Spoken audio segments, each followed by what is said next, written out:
புதுச்சேரியையே உலுக்கிக்கிட்டு இருக்க ஒரு மரணம், சிறுமி ஆர்த்தியோட மரணம். சோலை நகர்ன்ற கிராமத்தில் தன்னோட வீட்டில் விளையாடிட்டு இருந்த ஒரு குழந்தை சனிக்கிழமை வீட்டில் போர் அடிக்குது, நம்ம கொஞ்சம் வெளியே போய் விளையாடலான்னு வீட்டு வாசலுக்கு வந்து விளையாடுற அந்த குழந்தையோட அம்மா பேர் நாராயணன், தாயோட பேர் மைத்திலி. குழந்தை விளையாடுது தானேன்னு கொஞ்சம் அசால்ட்டாக இருந்துட்டாங்களா என்னன்னு தெரியல. குழந்தை விளையாடிட்டு இருக்கு. கொஞ்சம் நேரம் கழித்து நேராக என்ன விளையாட போன குழந்தைய காணாமேன்னு அவங்க தேட ஆரம்பிக்கிறாங்க. அங்கே இருக்கிற முக்தியால் போலீஸ் ஸ்டேஷனில் போயிட்டு கம்ப்ளைண்ட் கொடுக்குறாங்க, என்னோடய குழந்தைய காணான்னு. சனிக்கிழமையிலேருந்து தேடிக்கிட்டே இருக்காங்க. குழந்தை மட்டும் கிடைக்கவே இல்லை. 155 சிசிடிவி ஃபுட்டேஜ், அங்கே இருக்கிற வழியில் போகிற வர காரு வண்டி எல்லாத்தையும் செக் பண்ணி பார்க்குறாங்க. ஆனால் குழந்தை பற்றின எந்த டீட்டெயில்ஸுமே கிடைக்கல. திடீர்னு நேத்தா என்ன ஆகுதுன்னு கேட்டிங்கன்னா, அம்பேத்கர் நகரில் இருக்கிற சாக்கடையில் ஒரு சாக்கு மூட்டையில் ஒரு குழந்தையோட பிணம் கிடக்கு.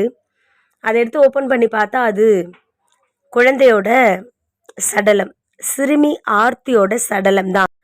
உடனே பொதுமக்கள்லாம் ரொம்ப கோபமாகி போராட்டத்தில் ஈடுபடுறாங்க. குற்றவாளியையும் போலீஸ் பிடிக்கிறாங்க.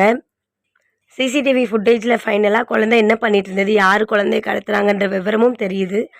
54 வயசான விவேகானந்தர் அந்த குழந்தைய சாக்லேட் வாங்கி தரவா, பொம்மை வாங்கி தரவான்னு ஆசை வார்த்தை காமிச்சு கூட்டிகிட்டு போயிருக்காரு.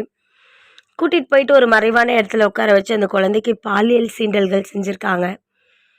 அதை பார்த்துட்டு இருந்த கருணாஸ் அப்படின்ற 19 வயசு பையனும் கிட்ட போயிருக்கான். அவனும் அந்த குழந்தைக்கு தொடர்ந்து பாலியல் கொடுமைகள் கொடுத்துருக்காங்க. அந்த குழந்தை வலி தாங்க முடியாமல் ஒரு கட்டத்தில் கதறி அழும்பொழுது அந்த குழந்தையோட வாயை அடைச்சி அந்த குழந்தையோட கையை கட்டி அந்த குழந்தைய கொண்டு போய் சாக்கடையில் போட்டிருக்கானுங்க. புறம்போக்குங்க. கஞ்சா போதையில் செஞ்சதாகவும் ஒரு குற்றம் இருக்குது. குற்றவாளிகள் வாக்குமூலத்தில் நாங்கள் இதெல்லாம் பண்ணோம் அப்படின்ற விஷயத்தையும் ஒத்துக்கிட்டாங்க. இப்போ பொதுமக்களோட போராட்டம் எதுவாக இருக்குன்னா, போலீஸானவங்களால் கண்டுபிடிக்க முடியல, பிணத்தை சாக்கடையிலேருந்து எடுத்ததும் நாங்கள் தான். அது போலவே இந்த குற்றவாளிகளுக்கு தண்டனையும் நாங்களே கொடுத்துக்கிறோம், தயவு செஞ்சு அவனுங்களை வெளியே விட்டுருங்க அப்படின்னு சொல்லிட்டு இருக்காங்க.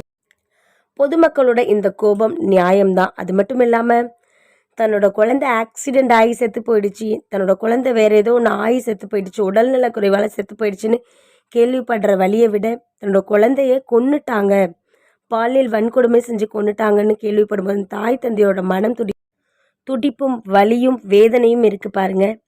யாராலையும் சரி செய்ய முடியாத வேதனை. இதுக்கு என்ன பண்ணும் பாண்டிச்சேரி கவர்மெண்ட் அப்படின்ற மாதிரி டாக்